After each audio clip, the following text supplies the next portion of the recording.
Hello everyone. I really didn't have much of a Christmas video planned, honestly, but I kind of got to thinking about it. I got a couple of requests for one, and Her Crabbiness made one of that song that uses music from King's Quest V, so I kind of thought about it and I thought, well, what can I do? And I don't know if this is traditional anywhere else. I don't think it is, but where I grew up, on Christmas Day, one of the local radio stations would stop broadcasting because, well, it would stop. There would be nobody at the radio station because everybody would be on holiday for Christmas. So what they would do is just run a whole loop of really old radio serials all Christmas Day. So basically all Christmas long they'd be playing really old radio shows like The Shadow. Remember, I don't know if any of you know that old classic series, Who Knows What Evil Lurks in the Hearts of Men? The Shadow Knows. So that's something that I personally kind of associate with Christmas, and I thought, maybe I could do something like that. And my original plan was to actually read one of Squirrel King's fanfics. Squirrel King is famous for, I guess he's probably best known for the Half-Life, Full-Life Consequences fanfic, which is really excellent and has a really excellent couple of videos that I've actually favorited, featuring somebody narrating the stories in old classic radio serial kind of style. So I went looking. Squirrel King's actually written 7 stories that I know of. Two of them are based on Half-Life, of course. There are another couple that are based on Halo, a couple based on the Metal Gear world, and there's one for Final Fantasy. And I kind of looked through those, and I was thinking about maybe reading those for Christmas, but yeah, they were funny. But the ones besides the Half-Life, Full-Life Consequences ones just weren't like comedy gold, not just like uproariously funny like the Full Life Consequences videos. So here's what I ended up doing. I ended up writing my own story in the Squirrel King tradition. I've tried to emulate his style, and I don't know how well I did, but I accept full responsibility for how terrible the story is and how horrible the narration may or may not be. The story is inspired by this scene that you see in Space Quest V, where Roger Wilco discovers this can of the primordial soup on Clorox 2. And, well, anyway, without further ado then, I will attempt to narrate you a very special Christmas story, which is supposed to be kind of funny, and if you find it funny, then I'm glad. Otherwise, well, I'm sorry that I wasted your time, but here we go. A Sierra Christmas Story.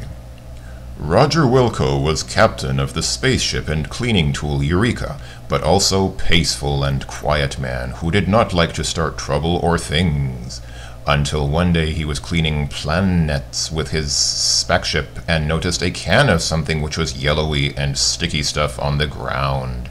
So he piced it up and noticed that it said, "Warning, don't touch this can or the substance inside BECASE, it will turn you into mutant monster." So Roger Wilco said, "Oh no, I have touched this can, and soon now I will turn into mutant as well." Roger Wilco was really scared and also worried, and wasn't sure what to do, so he ran around a lot because he was worried about the mutating can that he had dropped back on the ground. So after running around for a while, he heard a voice telling him that someone knew a magical wizard who could save him, and Roger Wilco turned around and saw King Graham standing there with a delicus-looking fruit in his hand, and said, "King Graham, what are you doing here?" And King Graham said, "I am here to save you, Roger Wilco, who has touched a mutating can and will soon die unless I help." And Roger Wilco was glad that King Graham was there to help him. "Please, King Graham, I don't know how you can help, because you are from Devontree Kingdom, which doesn't have biotechnology to heal people with mutant problems," Roger Wilco said, because he wasn't sure.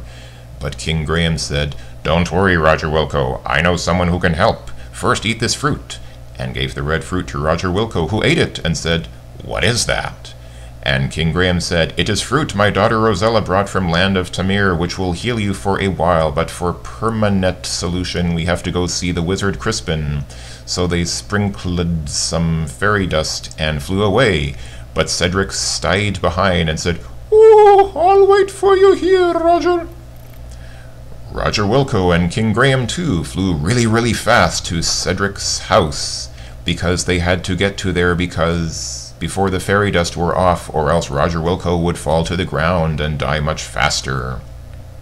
When they got to Crypin's house, the old wizard was standing outside and said, "I'm glad you came here, Roger Wilco. We don't have much time. Please step inside my office immediately." So they went inside, and Crispin started reading through an old spell book and cast a really old and magical spell which cured Roger Wilco instantly. And then Roger Wilco was happy, but King Graham said, "Look out, Roger!" And Roger Wilco turned around and saw mutated Captain Quirk, who was behind him and shooting at them with a laser gun. So Roger Wilco kicked the smelly mutant, and the mutant fell apart and died because his skin wasn't strong after mutation. "You have saved my life right after I saved yours," the wizard Crispin said. "And thank you, Roger Wilco. Today is a very special Christmas."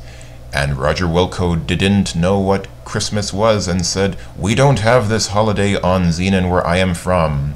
And King Graham said, "That's okay. It is still a special holiday, and today is a miracle because Roger Wilco has been saved from the yellow mutating gooey things."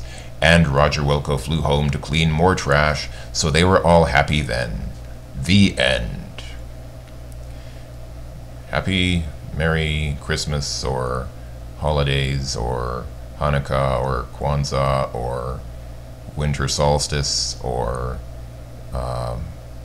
new calendar year, or whatever other yearly annual events you may or may not celebrate at this time of year, everyone.